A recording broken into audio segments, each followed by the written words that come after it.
Fala, turma, vamos aí, vamos chegando para mais uma live do Laguna.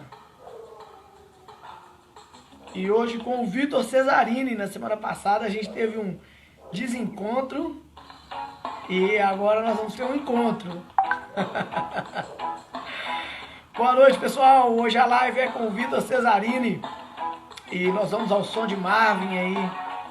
E o mais engraçado é que semana passada nós tivemos um desencontro e hoje vamos ter um encontro. E fala, Fabrício, chegando aí na live do Laguna. Boa noite, pessoal. Olá, Érica, boa noite. Vamos entrando, cliquem no aviãozinho aí, ó, que daqui a pouco nós estaremos com o Vitor Cesarini. E vamos ao som de Marvin, tem a ver, né? O tema da live de hoje é a situação fiscal da Prefeitura de BH. E o interessante é que a música Marvin, né? Ela... Vamos aqui, ó, o Vitor chegou aí, galera. Vamos... Vocês estão escutando aí, beleza?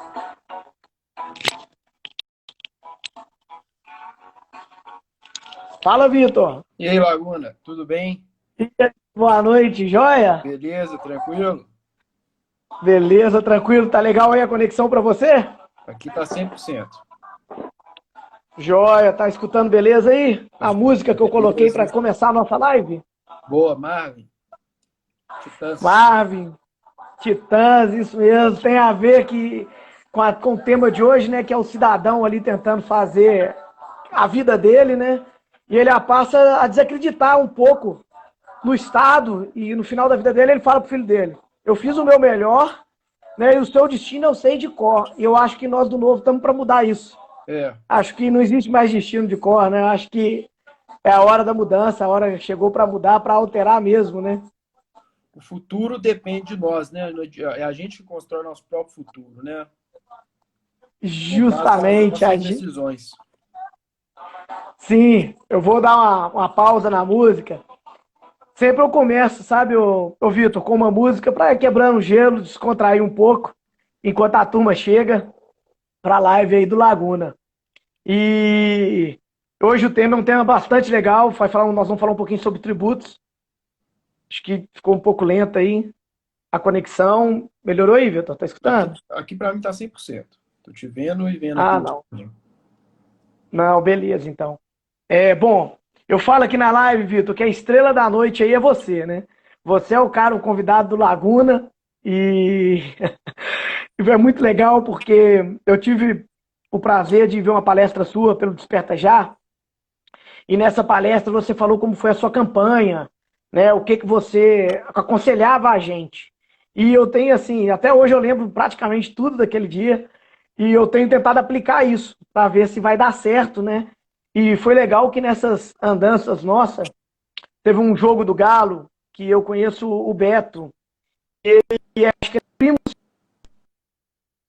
ele é da Conceição Madureira.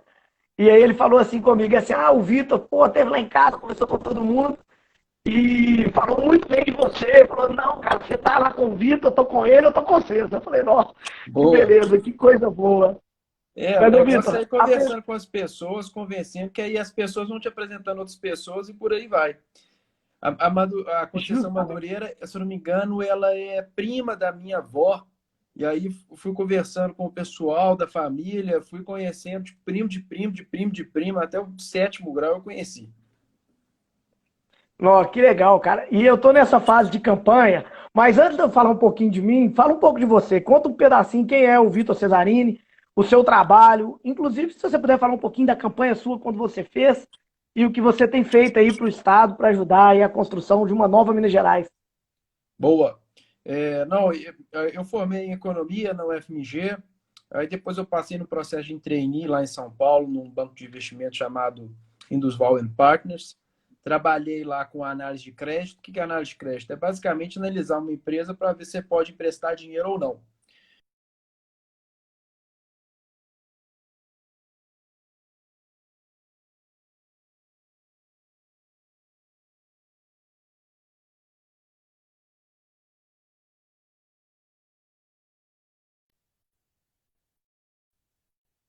né? E com empréstimo fazer os investimentos e fazer os negócios decolarem. Eu fiz mestrado em economia na Universidade de São Paulo também, mestrado acadêmico, e depois do mestrado eu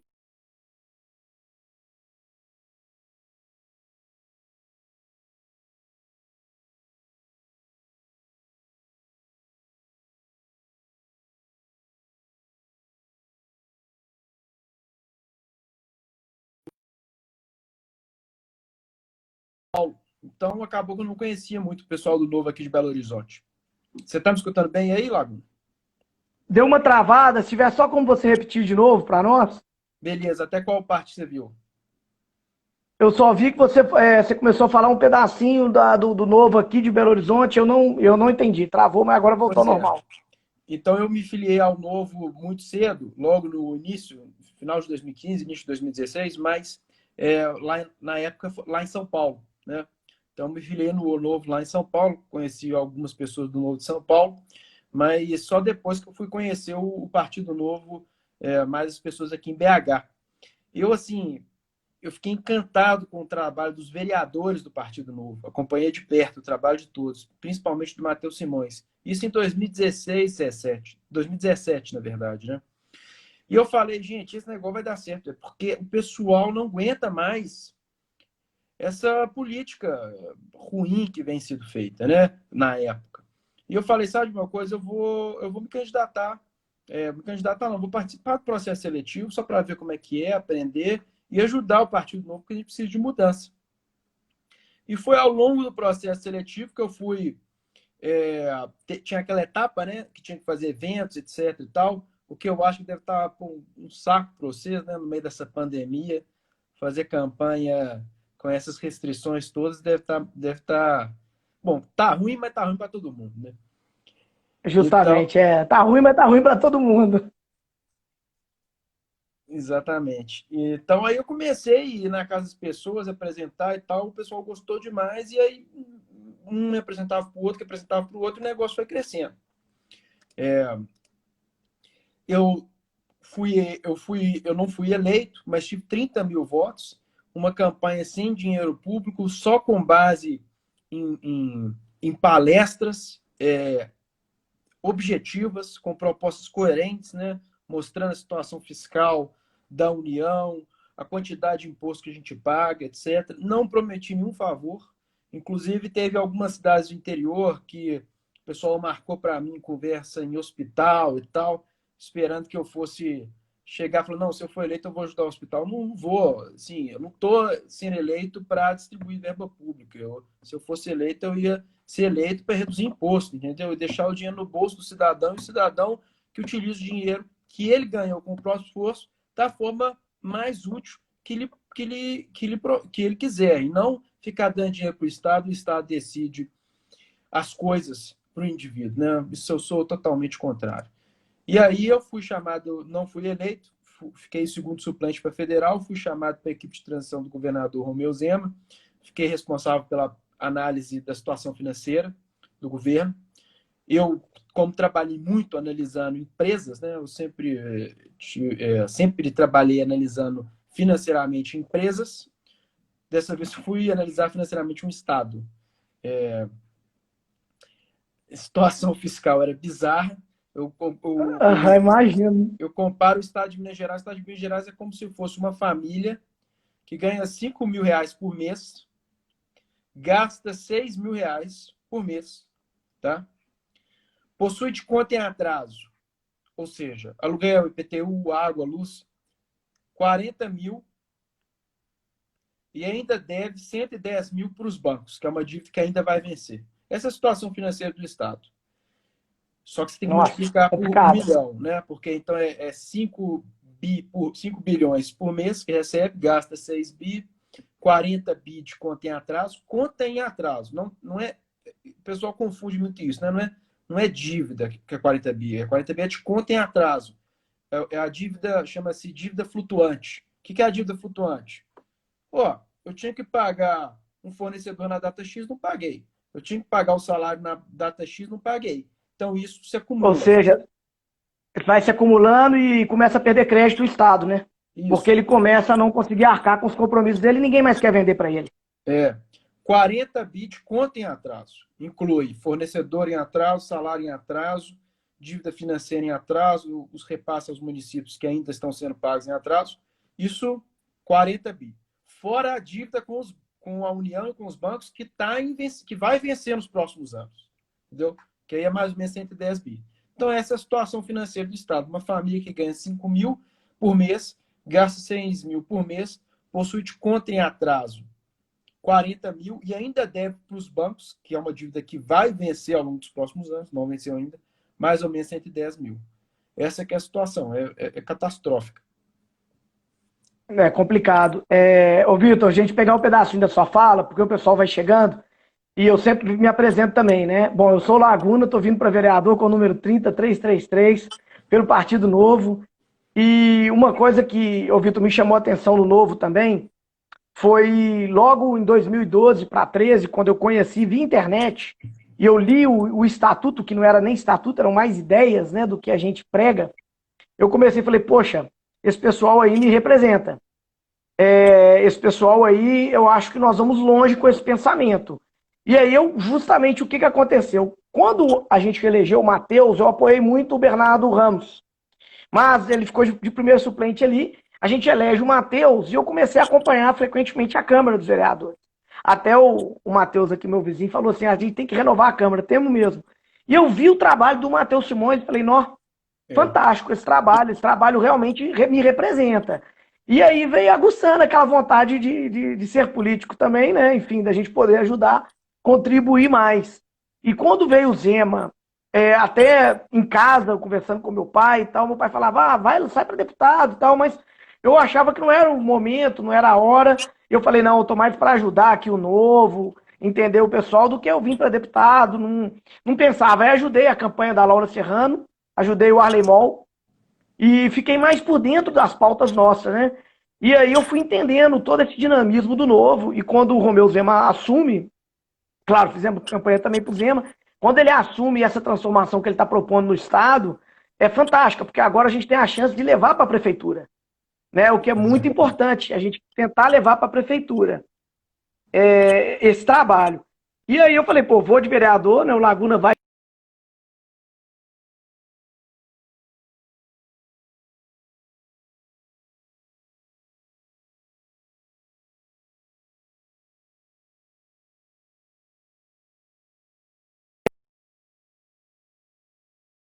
Putz. O Laguna travou aqui, eu vi você falando assim, eu vou de vereador, você falou do Zema, vou de vereador e aí cortou.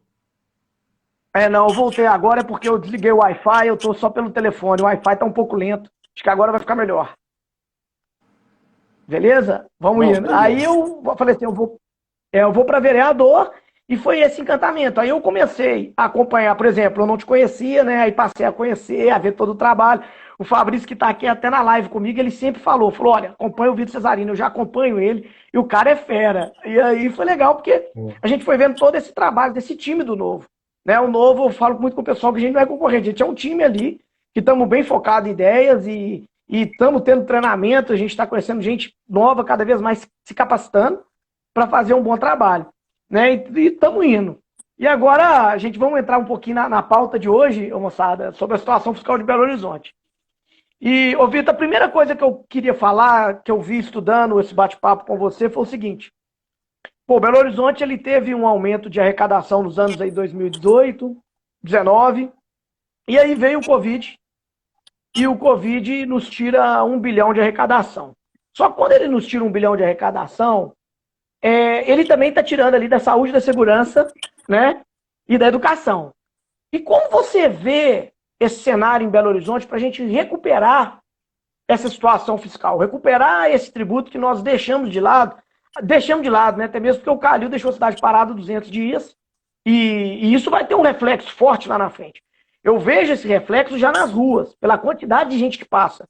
Na minha empresa, e no comitêzinho, nós montamos um comitê aqui no Padre Eustáquio, pedindo emprego.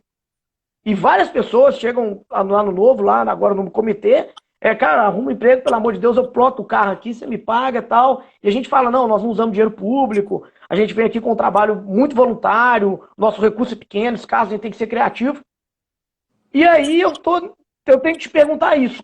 Como que a gente vai sair desse cenário? Como nós vamos conseguir aumentar essa arrecadação, voltar a ser o que Belo Horizonte era e que já vinha de anos ruins?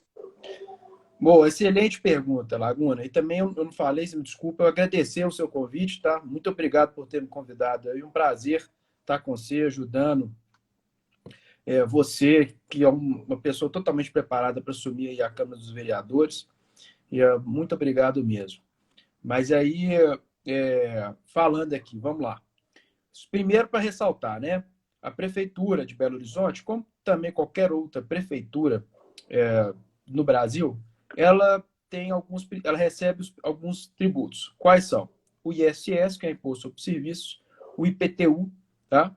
o ITBI, que é quando você vende um imóvel para uma outra pessoa, você tem que pagar. Existem taxas municipais, né? Taxa de fiscalização, etc. e tal. E existe também o imposto de renda retido na fonte, pago pelos próprios servidores municipais, né? O servidor municipal, quando ele paga o imposto de renda, esse dinheiro vai para a prefeitura. Ótimo. Só que, apesar desses impostos, que são vários impostos, ser uma gama muito grande de impostos, eles não representam assim a maior parte da arrecadação do município de Belo Horizonte. Na verdade, todos esses impostos que eu citei, eles representam 36% de toda a receita de Belo Horizonte. De onde que vem o outro dinheiro? 45%, ou seja, mais do que a receita tributária, 45% são transferências correntes. Transferências da União, e aí engloba o SUS e outras verbas, transferências dos estados, 25% do ICMS do estado de Minas é transferido aos municípios e 50% do IPVA que o estado recebe também é transferido aos municípios. Então, receita tributária é 36%, transferências correntes é 45%, e existem outras receitas, como receita patrimonial, às vezes a prefeitura tem um imóvel e aluga para outras pessoas, ou a prefeitura tem uma empresa e ela paga dividendos, coisas desse tipo, receita de serviços, enfim, e outras receitas. Então, o que a gente tem que fazer? O primeiro ponto é o seguinte, muitas vezes a gente fica pensando assim, não, nós temos que aumentar a receita porque é mais receita para BH, é mais receita para nós. Não é isso, tá? Nós não somos necessariamente beneficiados pelo aumento da receita do município. Os principais beneficiados pelo aumento da receita do município são os servidores públicos, né? São servidores públicos. Então, mais receita para o município não significa melhor qualidade de vida para o cidadão belo-horizontino ou para qualquer cidadão. Muito provavelmente, possivelmente, pelo contrário. Mais receita para o município significa mais imposto, né? Mais imposto significa menos dinheiro no bolso do cidadão e mais dinheiro no bolso do Estado. E o que a gente do Novo defende é mais dinheiro no bolso do cidadão e menos dinheiro no bolso do Estado. Então, o primeiro ponto. Como que nós vamos fazer para recuperar Belo Horizonte? Para recuperar Belo Horizonte, o principal ponto, sem sombra de dúvida, é reduzir imposto. É reduzir o ISS, é reduzir o ITBI para estimular o setor de construção civil e, se possível, pelo menos não aumentar o IPTU. Tá? Por que eu falo mais reduzir o ISS do que o IPTU? Porque o ISS é um imposto que incide sobre as empresas, prejudica a geração de empregos, ele é pouco transparente, né? Ninguém sabe quanto que paga de ISS por mês. Então, o que acontece? A prefeitura, quando aumenta, ela aumenta, ninguém percebe que aumentou, porque ninguém sabe quanto que paga. Então, é um imposto muito ruim, na minha visão. Então, eu prefiro reduzir o ISS, né? Ter como prioridade a redução do ISS do que ter como prioridade a redução do IPTU, porque pelo menos o IPTU, pelo menos você sabe quanto você está pagando. Apesar de que no longo prazo o ideal é a redução do IPTU também. Então, nós devemos focar em reduzir imposto. Cabe ressaltar, Laguna, antes de passar a palavra, rapidamente, que a situação fiscal do município de Belo Horizonte, diferentemente do estado de Minas Gerais, que está em situação catastrófica, a situação do município de Belo Horizonte é tranquila, é favorável. Sim. A gente, nos últimos anos, apresentou resultados positivos, né? Apresentou superávit, não déficit. Na verdade, ficou bem estável, assim, algum ano de superávit, outro ano de déficit. Então, conseguimos manter as contas em dias, não tem conta em atraso. Mas por quê? Porque teve um aumento insustentável de impostos. Não à toa que hoje o bairro mais rico de Belo Horizonte não é em Belo Horizonte, é lá em Nova Lima, em Aham. Feira da Serra. É lá em Nova Lima, justamente. Justamente. Exatamente. Inclusive, eu tenho empresas de amigo meu que foram para lá. Vamos para lá. E essa migração começou há 15, 20 anos. A Belo Horizonte está abandonada há 15, 20 anos. Quer dizer, o cidadão, o plano diretor e os tributos afastou o cidadão de Belo Horizonte. Ele pode ter até arrecadado, a prefeitura está até arrecadada, mas afastou. A renda per capita do Belo Horizontino caiu, né? E afastou ele para as bordas. Isso é um reflexo aí de uma ruim gestão tributária, né? Exatamente. E pra você ter uma noção, a receita de IPTU nos últimos 5 anos cresceu 3 vezes a inflação. Então, ou seja, enquanto a inflação cresceu 25%, a receita de IPTU cresceu 78%. Então, ou seja, aumento constante constante e interrupto de impostos. Taxa de fiscalização, taxa de saneamento, cresceu mais ainda, quase 4 vezes a inflação. Né? E a receita de ISS cresceu também acima da inflação, porque aumentou o imposto, principalmente sobre as atividades mercantis, que são as atividades do setor financeiro. E quando você aumenta o imposto do setor financeiro, você aumenta de todos os setores, porque todo mundo precisa de crédito, uma hora ou outra tem que usar crédito. Em geral, as empresas primeiro produzem e depois vendem. Se você primeiro produz, depois você vende, e depois ainda você recebe, você tem uma necessidade de capital de giro. Então, você precisa de crédito. Então, se você aumenta imposto sobre crédito, no caso, Belo Horizonte, no ano de 2017, aumentou a alíquota de ISS sobre as atividades de arrendamento mercantil de 3% para 5%, na verdade, você aumentou o imposto para todo mundo, porque o mercado de crédito está em todas, vamos dizer assim, ele é como se fosse um fornecedor de todas as atividades possíveis. Então, ou seja, para recuperar BH, passa pela redução do ISS. Existe lei federal que determina que a alíquota máxima do ISS é 5% e a alíquota mínima do ISS é 2%. Para a maioria esmagadora dos produtos em Minas Gerais, em Belo Horizonte, hoje a alíquota é 5%. Para alguns poucos é 3% e para pequeniníssimos é 2,5%. Nós temos, na minha visão, que reduzir tudo para 2%. Sim, eu concordo com você plenamente nisso aí. Eu acho que é fundamental. É fundamental reduzir a despesa pública, reduzir o ISS. E nesse comentário aí que você fez, você falou um pouquinho do IPTU, e é interessante, porque a gente vai até entrar um pouco nessa pauta, que é a pauta seguinte, né? Nós temos a Lei 9303, que ela fala da arrecadação.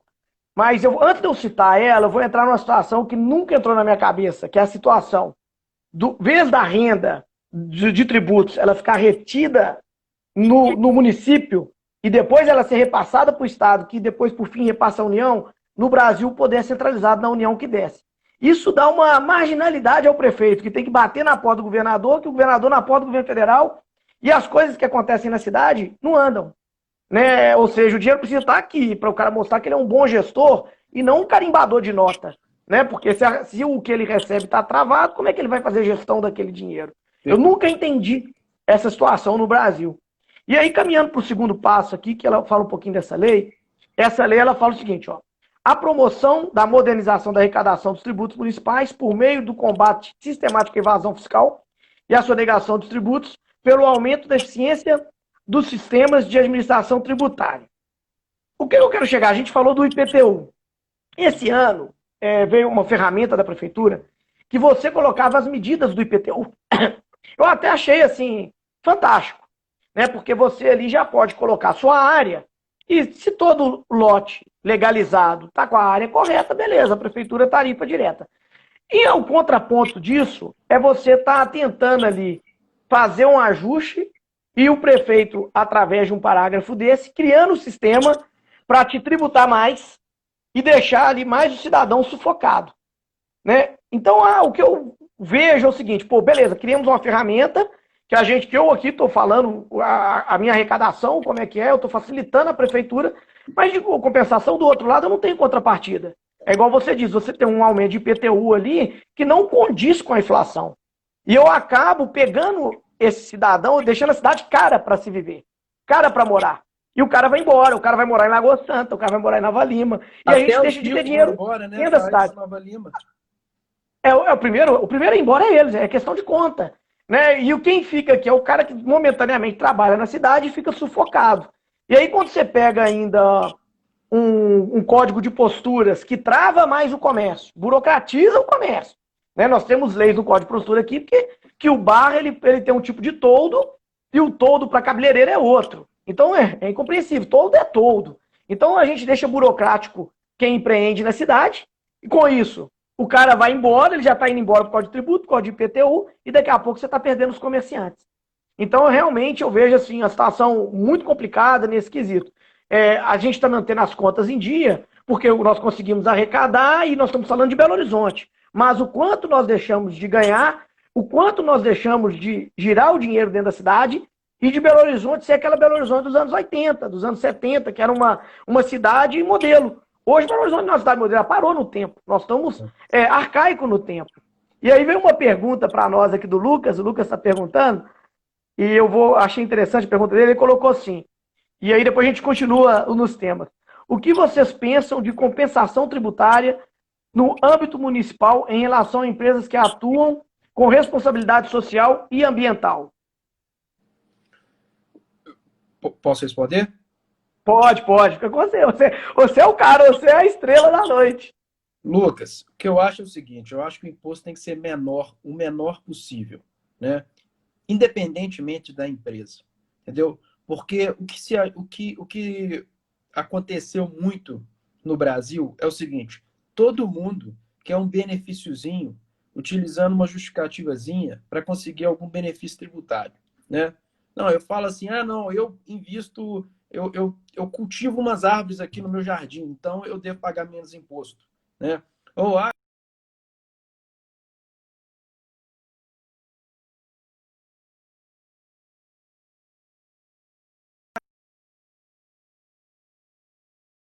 obrigado, Fio, entrando aí também, valeu. Nós temos que pagar a mesma quantidade de imposto, todo mundo tem que pagar um imposto proporcional e pré-determinado. Olha, o ISS é X%, então todo mundo paga X%. Agora, não dá para um país subdesenvolvido ter uma carga tributária de 32%, que na verdade não é 32%, é 40%, porque você tem que incluir também o déficit do governo. E com a queda do PIB desse ano, né, por causa do Covid, nós vamos chegar no final do ano com uma carga tributária, eu não digo, mas um governo ocupando quase 50% do que o cidadão produz. Então, loucura. quase 50% Loucura. do que o cidadão produz hoje vai para o Estado. Né? Quase 50% com essa queda do PIB. Então, isso é insustentável. Se você cria uma situação, uma sociedade onde quem trabalha, dá raça, empreende, inova, se vira, tem que pagar 50% da sua renda para o governo, e quem não trabalha, não faz nada, tem direito à Bolsa Família, tem direito ao auxílio emergencial, tem direito a seguro-desemprego, tem direito a salário educação, tem direito a X, Y, Z, tem direito, inclusive, a pagar IPTU mais barato, etc. e tal. A situação que você cria é o seguinte, então não vale a pena trabalhar nesse país. É verdade. Justamente. Eu penso dessa forma. Criou o seguinte...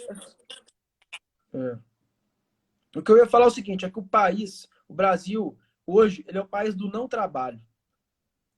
Ele faz tudo para você pensar assim, não vale a pena trabalhar. Para que eu vou trabalhar? Tem benefício X, Y, Z, e se eu trabalhar, eu tenho que pagar um tanto de coisa. Para que eu vou trabalhar? Hoje, entendeu? inclusive, então, por isso que eu acho que é o seguinte, é um imposto menor para todo mundo, menos gastos públicos, mais dinheiro no bolso do cidadão e uma equidade no pagamento de imposto. O imposto é X para todo mundo e bola para frente. Eu vejo isso que você falou é tão importante. Hoje a gente estava discutindo justamente isso.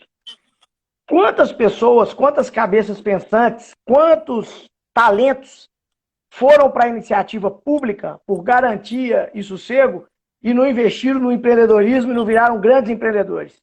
Né? A gente vê, aí a gente faz uma comparação com os Estados Unidos ou com outros países, a gente pega assim, as mentes brilhantes estão no mercado, empreendendo, gerando negócio.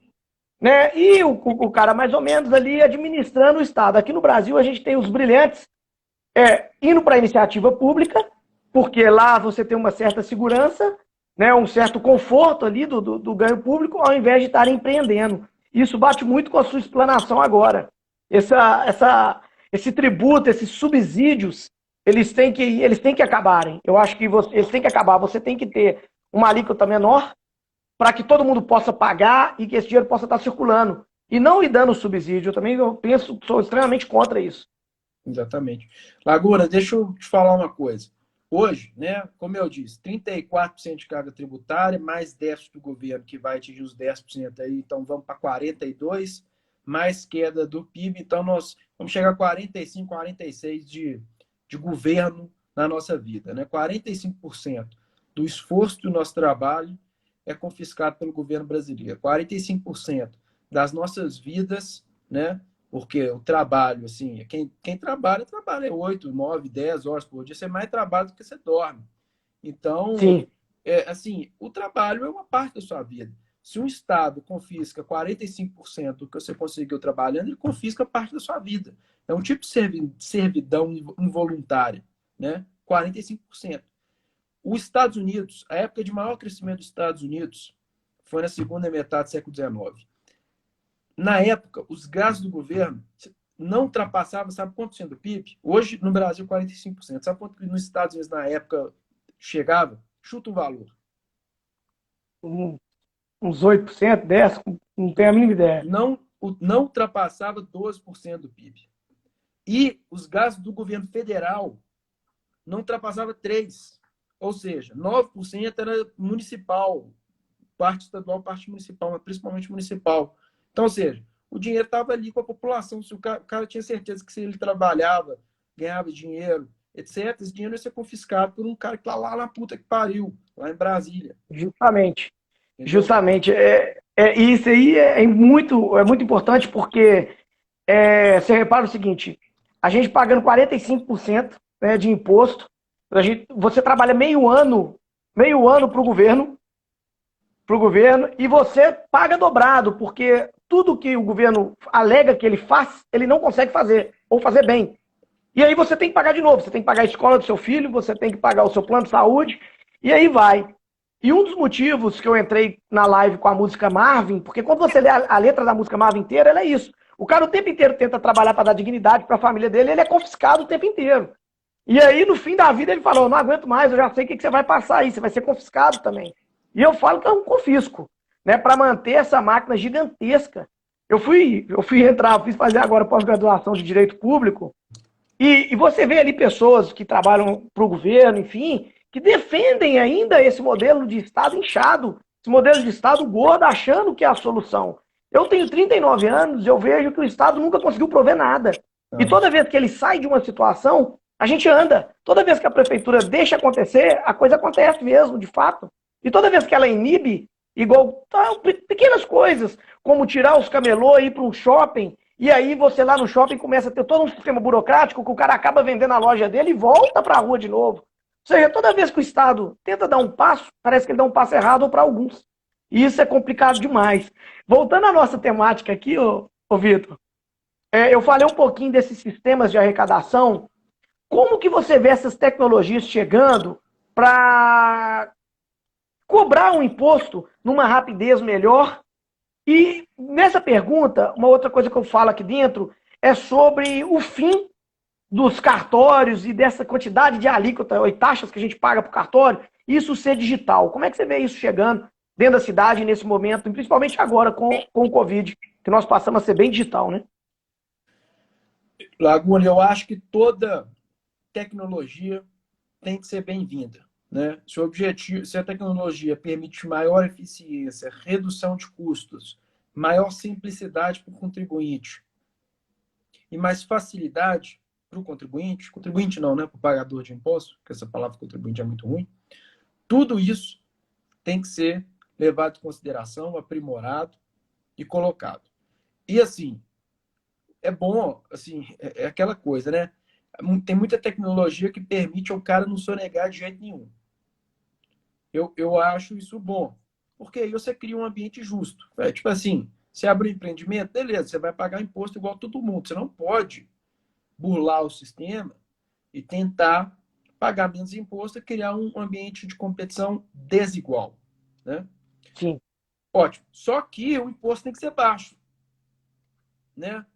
Então, assim, pô, você vai cobrar 5%, que é a alíquota máxima de ISS para todo mundo aqui em Belo Horizonte, uma cidade que está jogada às traças, né?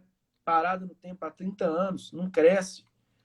O PIB de Belo Horizonte, medido em reais, caiu de, de 2011 a 2017, 7,1%.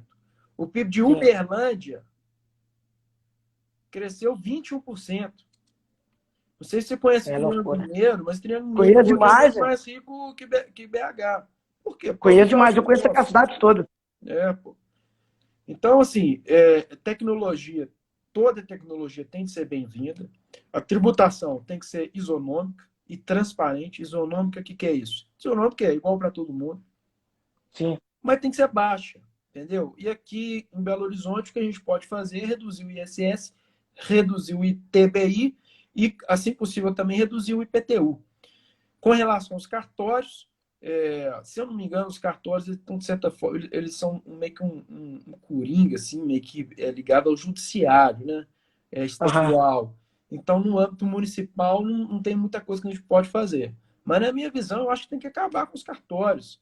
E o contratual, né, todo o negócio tem que ser feito de uma pessoa com a outra, né? Aí, pô, eu quero muito que um terceiro, né, entre aqui e valide isso. Beleza, você contrata uma firma de validação, entendeu? Não precisa de ser obrigatório por lei e determinado pelo Estado, né? Se, Sim, se claro. você Eu também acaba eu vejo. se você acaba com os cartórios, vão surgir, entre aspas, cartórios privados, que são para aqueles para registrar contratos de elevado valor, e que você precisa de muito, de muita firmeza e uma prova. Então, tem que acabar. Eu penso assim também, Vitor. Eu acho que o modelo de cartório que nós temos já era. Eu acho que tem que ser tudo digital. Quando a gente pega o que aconteceu com a Estônia, que eles digitalizaram tudo, acabaram com a burocracia enorme, e aí, em pouco tempo, como eles cresceram, né? Como o país conseguiu crescer, tirou a burocracia do cidadão. E quando você falou da parte da gente ser isonômicos, na própria lei, na 9303, tem um parágrafo, eu separei ela justamente para a gente debater e eu ver a reflexão sobre, que ela fala o seguinte, que para mim é um absurdo, é uma reserva de mercado.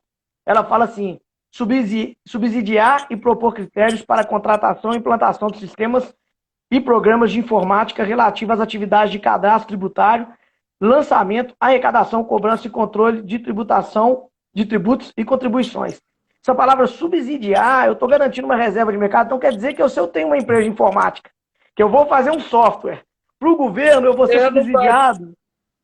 Cara, Oh, que loucura! Então rir vamos para não montar uma chorar, né? empresa rir para não chorar. Ele me subsidia aqui, cobra do outro lá ó, o meu software. E aí eu te pergunto, né? Falar de subsídio, a lei de liberdade econômica, né? Já que a gente que garantimos a reserva de mercado em um nicho específico. Eu te pergunto, onde fica a lei de liberdade econômica? Porque acaba que o cara está restringindo ali para minha empresa entrar e eu não posso, ou seja, se eu tiver uma empresa de informática, eu vou trabalhar catalogando e fazendo arrecadação para o governo, porque o desconto que eu vou ter aqui, ó, me propicia entrar. Como é que você vê isso dentro de uma lei? Isso é um absurdo, cara.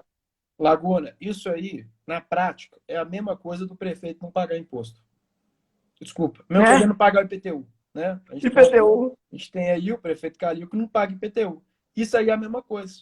A diferença é que foi feito um processo formal, né? Uma discussão na Câmara dos Vereadores, e eles botaram lá uma lei, né, que na prática é isso. Podia aproveitar e colocar a lei aí também, falando que o prefeito não precisa pagar IPTU, né? Só faltou isso. Só faltou isso mesmo, mas aqui eu aconselho todo mundo, vai ter uma fábrica de software e fazer software de tributação para o governo de arrecadação, não vai pagar nada de imposto, você vai arrecadar tudo. Loucura, né, cara? O negócio é sem lei. Eu recomendo um livro pequenininho, chama A Lei, de um Já filósofo, li, economista, o Bastiat, que ele fala passear. exatamente isso. A lei foi pervertida e utilizada para beneficiar aqueles que estão no poder. O poder da lei, né, eu chamo a famosa a expoliação legal, né? Existe a expoliação ilegal e a expoliação legal. A expoliação ilegal é quando você vai no metrô, no ônibus e vem um, um ladrãozinho e pega sua carteira e vai embora. E a expoliação ilegal é isso aí que o governo faz com os brasileiros todos os dias, né? A expoliação legal é o que ele faz com o brasileiro todos os dias. A diferença é que isso é travestido de um rito formal, com tanto gente de terno, né? Ah, Votando lá numa câmera que foi construída com o seu dinheiro, e aí todo mundo acha isso bacana, porque afinal foi o Estado que fez. Mas na prática, é praticamente a mesma coisa, entendeu? É praticamente a mesma coisa. O Estado criou um aparato burocrático para roubar o seu dinheiro. Na prática é isso. e o Lucas fez um comentário aqui sobre trabalho de equipe, etc. E eu vejo o seguinte: nós estamos aqui do Novo tentando apoiar o Paiva, que ele é um gestor, enfim, não preciso nem falar muito da história dele. Você acha que se o Paiva entrando e um grupo de vereadores nossos entrando, a gente consegue dar uma outra visão para a cidade, nesses termos, tentar desburocratizar mais e fazer reduzir essas leis inúteis aqui, igual a gente acabou de ler um trecho da lei? Laguna, é o seguinte: no executivo, se tem pessoas corretas lá, é possível fazer um bom trabalho. Mas as mudanças estruturais necessárias só irão ocorrer com o legislativo alinhado, né? Vejo isso também. Então, assim, eu acho muito importante a gente ajudar os vereadores no máximo, porque se chegar o Paiva a prefeito e os candidatos do Novo, a gente conseguir, sei lá, umas 8 cadeiras, 10, né? Vamos supor que se fosse. São 41 vereadores, não é isso? Isso, 41. 41. A Vamos gente supor que se conseguiu fosse, 8. vamos supor que se fosse 23 vereadores do Novo só. Vamos sonhar, né? Não custa nada. Aham. A gente mudaria por completo essa cidade, entendeu? A gente ia botar o ISS lá em 2%, íamos reduzir os gastos desnecessários. O ITBI, ó, que o Carlos aqui falou, que é uma excrescência, concordo plenamente, temos que zerar esse negócio aí, acabar e deixar o mercado imobiliário prosperar aqui em Belo Horizonte. Parece que a gente não quer a prosperidade, a gente só quer o atraso. O IPTU, se possível, reduzir, acabar com esse negócio de IPTU progressivo, IPTU tem que ser igual para todos. A pessoa fala, não, mas o rico tem que pagar mais e o pobre tem que pagar menos. Olha, é o seguinte, tem o Bolsa Família, que é um programa muito bem elaborado para as pessoas que estão em dificuldade. Você saiu da situação de dificuldade, É vamos igual para correr, todo vamos mundo. trabalhar, se vira. Se a gente ficar criando benefícios para as pessoas mais pobres, vai todo mundo ser pobre. A gente não pode pensar nisso, a gente tem que pensar assim, o que nós temos que fazer para as pessoas se enriquecerem? Porque as pessoas se enriquecendo, que a pobreza acaba. O fim da Sim. pobreza começa com respeito ao criador de riqueza. Então, a gente faria todas essas modificações, inclusive, Laguna, uma coisa que eu detesto aqui em Belo Horizonte, essa indústria de tombamento de imóvel, entendeu? Os caras tombam qualquer coisa. Ou seja, fica paralisado o imóvel, não pode fazer as coisas, não pode fazer obras, construir prédio, prosperar. Eles querem o atraso. É isso que eles querem, entendeu? A gente tem que acabar com esse negócio, tem que, de cara, parar de tombar imóvel e, se possível, eu não sei como é que é o processo legal, jurídico, legislativo para isso, nós temos que destombar imóvel, entendeu? Acabar com esse negócio de tombamento de imóvel, começar a destombar o imóvel, para a cidade prosperar, entendeu? Outra coisa também, Justamente. Laguna, que eu tenho aqui também essa informação, você não vai acreditar. Manda ela aí. Só antes, mandar um abraço pro Carlos Sá, que ele é o nosso líder agora Desperta Já, e ele tá ajudando demais aí os vereadores, está fazendo carreata, trazendo gente, ajudando o Paiva na correria do dia a dia ali, e trazendo voluntário e com detalhes, tem 1 centavo público. Isso é o Boa, mais legal, só voluntário. Gente que quer mudar mesmo, de verdade, a cidade. Mas manda aí, o que você ia falar aí que eu não vou acreditar. boa. A prefeitura de Belo Horizonte tem mais ou menos 3,6 bilhões de reais em imóvel, valor contábil. Loucura. Aí você entra no relatório, está escrito em alto e bom som. Em relação ao imobilizado da prefeitura, ainda não foi possível fazer um levantamento pleno dos bens móveis e imóveis, bem como o cálculo da depreciação, exaustão e redução do valor recuperável, de forma que o valor apresentado no balanço patrimonial de 3,6 bi não representa fielmente os bens móveis e imóveis da Prefeitura de Belo Horizonte. Então, ou seja, Sabe a própria nada. Eles não Prefeitura sabem nada. não tem controle dos imóveis. Então, assim, tem que criar um programa de alienação de todos os ativos da Prefeitura de Belo Horizonte, entendeu? Vamos vender os imóveis, vamos arrecadar por meio dessa venda, vamos reduzir imposto, vamos reduzir despesa pouco produtiva, né? Tem que ser criado um programa de avaliação de desempenho de todos os servidores, inclusive o concursado, porque esse negócio de concurso é o seguinte, o servidor concursado, ele faz um concurso e entra. O empreendedor, todo dia é um concurso, entendeu? Todo dia ele tem de fazer um concurso para levar um produto ou um serviço útil e bom e barato para o cliente. Então, todo dia ele vive um concurso, entendeu? Ô, Vitor, eu discuti com um rapaz ele é um fiscal, enfim, e ele falou assim para mim, ele disse assim, eu fiz um concurso há 30 anos atrás e eu ganhei esse direito. Aí eu respondi para ele, toda vez que eu contrato um gerente para minha empresa, ele faz um concurso, ele faz uma prova lá, passa num processo de seleção, e se ele não der resultado, ele vai embora. Então, o pessoal do alto escalão, principalmente, eles pensam o seguinte, eles entraram para dentro do Estado ou dentro da Prefeitura, acabou. Ali está garantido o resto da vida. Pode vir Covid, pode não vir Covid, eu não preciso trabalhar, posso pegar licença. E acabou. E aí eu expliquei para ele, falei, cara, eu não sou contra o funcionário público, eu não sou contra o cara passar num concurso. Ele tem que ser monitorado, ele tem que entregar. Porque na rede privada, se o cara não entregar, ele vai embora. Ele vai embora mesmo. E isso é tão sério que a minha empresa, eu tenho uma empresa de rastreamento, né? Ela começou como rastreamento. Hoje eu desenvolvo software, a gente faz rastreamento, a gente dá consultoria. Se eu não fosse mudando ao longo dos anos, eu tinha quebrado.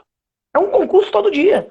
Todo dia chega uma novidade aqui que a gente tem que trabalhar e tentar entender o mercado para adaptar o mercado e conseguir trazer aquele recurso para dentro da empresa e gerar mais negócio.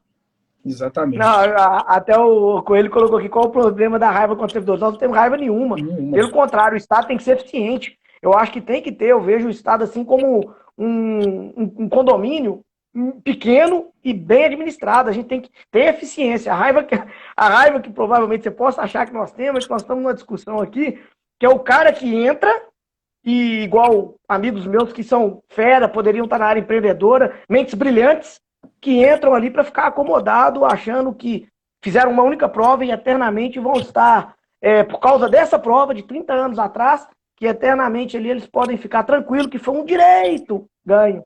Pelo amor de Deus, o mundo modernizou, as coisas andaram, a gente tem que acelerar e de tal forma que seja monitorado. As pessoas ali têm que entregar, porque o serviço público, ele é o serviço mais louvável que tem, porque você está mexendo com o dinheiro público, o dinheiro de todos os cidadãos. Então a gente precisa desse retorno. Enquanto a gente não tem esse retorno, é terrível. Ô, Vitor, eu vou contar um caso aqui, porque esse rapaz aí colocou essa pergunta, olha que loucura. Há 10 anos atrás, meu pai, que já tem 70 anos de idade, foi pagar um imposto de R$86 no IPTU e pagou 8.600. Tinha crédito no banco, pagou. Nós fomos na prefeitura no outro dia, o cara do BH Resolve riu da cara do meu pai. Como que ele pagou um imposto de 8.600? O cara riu. Pô, o cara tá lá, cara, com dinheiro de todo mundo. O que ele devia ter falado? Pô, o senhor de idade, vamos resolver pra esse cara agora aqui. Não é R$80, é 8 mil. Sabe quantos anos nós demoramos para receber? Isso foi em 2008. Recebemos esse ano. 2020. E foi corrigido? Foi corrigido o valor? Foi corrigido a 1%, enfim. De 8 mil, eles pagaram 20 mil, mas pelo menos corrigiram. Mas olha a loucura. Nós somos no secretário do prefeito e falamos com ele, cara, transfere o dinheiro para a conta do que veio.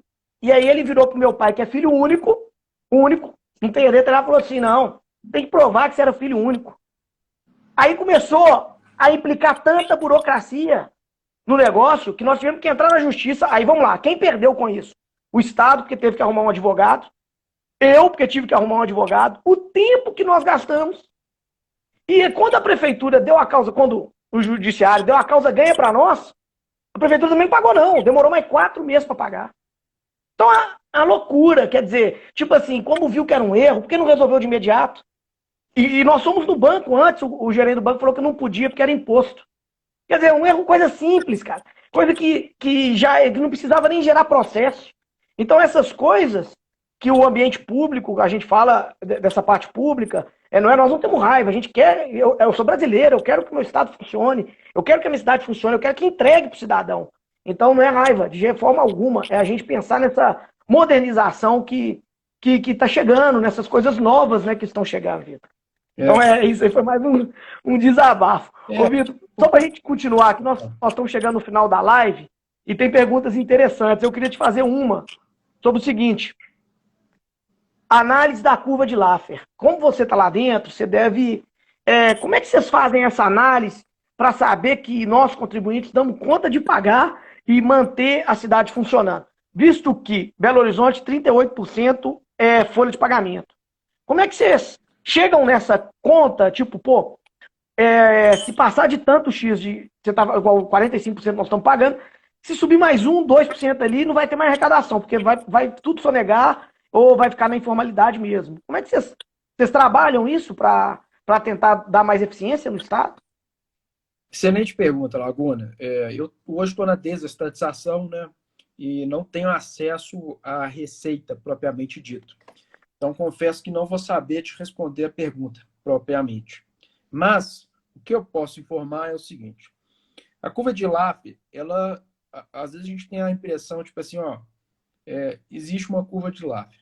Na verdade, não é que existe uma curva de Laffer, existem várias curvas de Laffer. Então, por exemplo, existe a curva de Laffer para o ICMS do setor X. Existe a curva de Laffer do IPVA. Existe a curva de Laffer do ISS. Existe várias curvas de Laffer, né?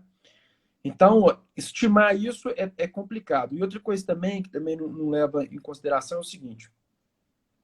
Existe um delay, entendeu? Tipo assim, se eu reduzir imposto hoje, pode ser até que aumente a arrecadação, mas é muito provável que vai demorar, provavelmente 1 ano. Entendeu? Porque as empresas têm que vir, né? A empresa tem que sair lá do Espírito Santo para Minas Gerais. E o que eu vejo hoje é que o estado de Minas está tão quebrado que fica difícil você fazer essa redução sem um caos maior ainda. Então, isso dificulta muito, né? Tanto no legislativo, próprio judiciário, né? Dificulta muito. O que eu acho que seria legal? Inclusive, isso não está na minha alçada, né? Também, assim, estou falando isso, mas depende da aprovação legislativa, depende de vários fatores, etc. Porque no setor público tem que ter cuidado com o que você fala. Então, assim, isso é uma sugestão minha. Uma vez eu falei uma coisa aí, quase custou meu emprego. Complicado.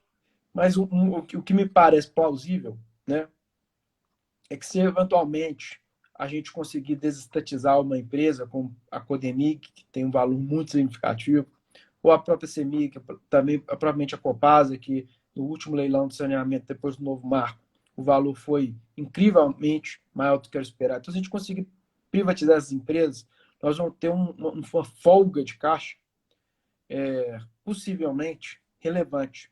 E com essa folga de caixa, existe essa possibilidade de conseguir arcar com déficits sem atrasar os pagamentos, né? Porque você tem uma folga de caixa, então vai caindo, mas você vai conseguir pagar. Ou seja, a gente tem um tempo. E se a gente ganha tempo, a gente poderia utilizar esse tempo para reduzir imposto e, dentro das perspectivas possíveis lá que a Receita conseguir, reduzir imposto aonde vai atrair mais investimento. Então, a gente vai conseguir reduzir imposto, vai conseguir colocar as contas em dias, vamos conseguir atrair mais investimento e aumentar a receita estrutural significativamente para os próximos anos. Então, assim, eu estou dando essa ideia, existem vários Mas que explicação bacana demais, viu? Parabéns. Eu também acho que isso, pô, de um alívio, você conseguiria reduzir, escalonando, num longo prazo, sem criar um caos. Muito legal. É isso. Parabéns. Boa. Fodaço. Obrigado. Muito legal. Mas isso, assim, como eu disse, depende de vários fatores, tem que ser analisado caso a caso, tem que ser aprovado na Assembleia. Então, seria essa a minha sugestão. Agora, no município de Belo Horizonte, aonde você já está com uma situação financeira folgada, para você ter uma noção, a Prefeitura de Belo Horizonte não possui nenhuma conta em atraso. Pelo menos era nessa posição de dezembro de 2019. Então, assim, na Prefeitura de Belo Horizonte, eu acho que a gente não tem nem que se preocupar com curva de Laffer, não. Eu acho que a gente tem que reduzir imposto mesmo, entendeu? E compensar na redução de despesa. Inclusive, a despesa que mais cresce no município de Belo Horizonte é previdência. Então, ou seja, tem que fazer reforma da previdência aqui em Belo Horizonte também. Todos os estados e todos os municípios estão fazendo. Belo Horizonte não pode ficar para trás. Fazendo reforma da previdência abre espaço para os impostos. Claro. Inclusive o Lucas colocou que atrair mais investimento é essencial, mas vai atrair à medida que o imposto cai, o investimento vem. Se você der segurança jurídica, o cara investe. Todo mundo quer ter arrecadação. Ô, Vitor, nós estamos indo aqui para 2 minutos finais. E a última pergunta é o seguinte: qual o recado que você deixa para uma nova administração que está por vir aí, de prefeitos e vereadores, que podem estar no ano que vem, né, na administração da nossa capital? O que você deixaria, assim, vai ter uma nova administração? O que você passaria esse recado aí para essa turma que está vindo e que eu quero estar dentro dela, né, o Laguna 3033, que é poder estar representando aí o Belo Horizontino como vereador? Boa. O que eu passaria é o seguinte: gente, o progresso não existe milagre. O progresso é muito simples. Ele vem do trabalho, da inovação, do empreendedorismo, da luta diária de cada dia. Não existe caminho fácil, né? É isso que é o progresso. Então, dado que isso é o progresso, isso é um fato, não há discussão, né? Dado que isso é o progresso, nós temos 2 opções. Nós podemos criar uma sociedade onde seja fácil trabalhar, progredir, prosperar, gerar emprego, gerar renda. Pode uma sociedade onde a pessoa que faça isso possa, de fato, se apropriar do resultado do seu próprio trabalho, né? Ou nós podemos dificultar a vida das pessoas, que é botando imposto alto, burocracia, licença, não sei o que, não sei o que lá, não sei o que lá, não sei o que lá, para atrasar a vida desse cara que é simplesmente um trabalhador e quer fazer o melhor para ele, para a família dele. Então, nós temos essas 2 opções. Aqui em Belo Horizonte, o que a gente pode fazer? A gente pode reduzir o ISS, a gente pode reduzir o ITBI, a gente pode reduzir o IPTU, a gente pode acabar com esse tanto de taxa, burocracia, etc. E nós podemos, inclusive, parar com um Estado que resolve se apropriar do imóvel de outras pessoas, né? Porque o cara trabalhou, o trabalhador olha, comprou o imóvel, o prefeito vai e tomba o imóvel. Parabéns. Então, Vitor, então nós temos que fazer o óbvio, é simplificar. E eu conto com Laguna aí, 30333, para ajudar a gente lá a partir de 2021. Ô, Vitor, muito obrigado. Eu até falei com os meninos no início da live aqui, né? O nosso desencontro da semana passada virou o encontro dessa semana. Você me desculpa que eu tenha errado lá. A culpa foi minha, eu errei lá nas datas lá, enfim. Brigadão, eu acho que foi uma experiência enorme hoje aqui, que a gente construiu junto. Acho que todo mundo que viu aí gostou bastante. E para finalizar, eu concordo plenamente com esse bate-papo. Acho que nós criamos algo novo. E eu quero algo novo para Belo Horizonte. Eu quero poder ver ainda mais empreendedores em Belo Horizonte. Eu quero poder ver, sim, uma cidade verticalizar com sustentabilidade. Eu quero poder ver a gente ser sustentável com tecnologia, gerando dinheiro dentro da cidade. Isso é empreendedorismo. E aí, a sonegação vai acabar, porque o cara vai ter prazer de contribuir para a cidade. Porque todos nós temos prazer de contribuir para a cidade. E às vezes o cara sonega porque o Estado vai lá e toma tudo dele. Então, se o Estado parar de tomar e focar em saúde, educação e segurança, o resto a gente toma conta. Então eu queria finalizar com isso. Obrigado.